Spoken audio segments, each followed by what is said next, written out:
The gym went stone silent the moment the lights came up on the assembly stage. On the giant screen behind the principal, a single title flashed in bold: Voices We Ignored. Jason's confident grin faltered as hundreds of faces turned toward the stage. He once told me, "You'll always be quiet. Nobody listens to you." That night, nobody could look away. Jason was the kind of kid teachers put on yearbook covers. Captain of the team, straight-A student, fundraiser king, parent-teacher favorite. He smiled and charmed and made sure adults saw the version of him that donated time and praise. But behind closed doors, he built small traps, whispered rumors, set up moments that made me look incompetent, the subtle social freezes that spread like ice. He didn't need to shout. He just needed to nudge people until they laughed at someone else's expense. When I tried to tell a counselor, she suggested I find positive coping strategies. When I confronted him, he leaned in and said, "See, nobody takes you seriously." For a long time, he was right. What changed wasn't a piece of paper or a secret file. It was people finally connecting the dots. One friend who'd watched it for years texted me at 2 a.m. "This is insane. I can't keep pretending." Another student whispered, "I have something to say, but I'm scared." The pattern was the story, and patterns become undeniable when they're mapped and shared. So instead of hunting receipts, I started collecting stories. I quietly told 5 classmates, "You're not alone. Tell me what happened." I listened. I took notes, not to weaponize them, but to find common threads.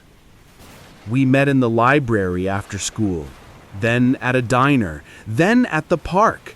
People added details, teacher blind spots, common times, witnesses who never spoke.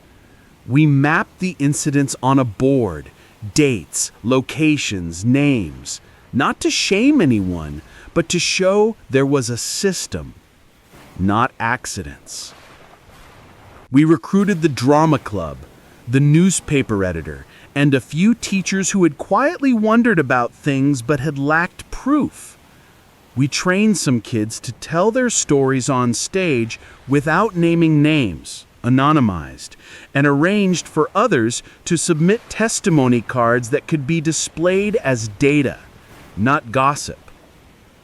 This was the slow construction of credibility, many voices forming one undeniable chorus.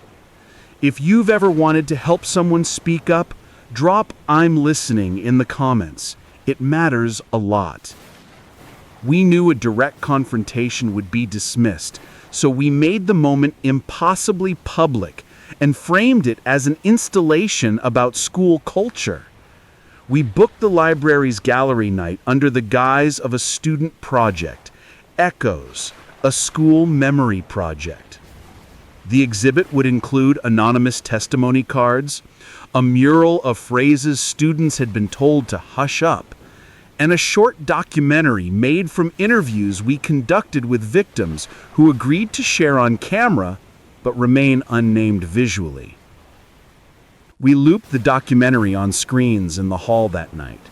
The final segment was live at the gallery opening, a moderated forum where students could ask questions and the administration would be invited to respond. We ensured a reporter from the local college paper would attend by sending a public-facing invite. We placed copies of the forum's agenda on the school newsletter. We arranged for the student council to have seats on the panel, forcing the administration into a public space. Everything was legal, visible, and impossible to ignore. Jason thought it was a harmless art show. He was wrong. The hallway smelled of paper and pizza and low-level nervousness. Boxes of testimony cards glowed under soft lights. Phrases like, "I was laughed out of class," and "no one helped," were pinned anonymously. The documentary started with muted images and quiet voices, and then it grew louder, a drumbeat of repeated behaviors. "He did this. He told me to. The teacher laughed." Kids watched their own lives reflected on screens, not in single spectacular clips, but in the rhythm of repetition. Jason stood near the entrance, smiling politely, until the crowd shifted and he noticed the pattern. He asked a friend, "What is this?" The friend's laughter stopped. He said, "You should watch." On the panel, the moderator invited anyone to speak. The first voice was soft. "I was the one who left the card about the robotics team." The second voice was stronger. "He told me nobody would believe me if I told." By the fifth testimony, Jason's smirk had drained away. If you believe in the power of many voices, hit subscribe. We make noise together. The principal, flushed and defensive, took the mic and promised an investigation. The superintendent sat rigid in the front row. But the momentum had shifted. When one by one students described the same patterns, it sounded less like rumor and more like architecture. We didn't call him out by name on the panel. The goal was accountability, not spectacle, but the pattern was obvious to anyone who'd watched the documentary. A teacher who had once waved off concerns now asked, quietly, "Why weren't these reported earlier?" Parents murmured into phones. A reporter in the audience took notes rapidly. Jason, at the back, found himself isolated. Friends who'd laughed before now cast uncertain glances and slowly moved away. The final moment of the forum was the hardest. The counselor asked the room, "If you were afraid to speak up before, are you willing to let us investigate now?" Hands rose. Slowly, then in a wave. The principal promised an external review committee, and when the committee's name was announced, it included the drama teacher, the newspaper advisor, and an independent counselor from the district. Jason whispered, furious, "They'll bury it." I answered softly, "They just started an airing." Within a week, the district opened a formal inquiry. Journalists asked questions at the school doors. Alumni sent letters. 2 parents demanded clarity. Students who had been silent found power in community. More testimonies came in, some with video consent, most with written statements. The school placed Jason on administrative leave pending the probe and removed him from team captain duties. His parents demanded privacy.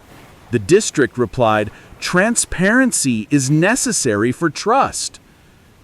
His social circle fractured. Some defended him blindly. Others admitted they'd been uncomfortable for years. It wasn't dramatic, instant ruin. It was a slow disintegration, more effective because it was public, bureaucratic, and cumulative. The community learned that accountability could be structural rather than vengeful. If you want more stories where community beats cruelty, smash that like and share this with someone who needs hope. Jason told me, "You'll always be silent." What I did was louder than a single scream. I built a chorus. The method changed everything. Not a secret file, but a visible platform where victims could speak as a group and the system was forced to respond.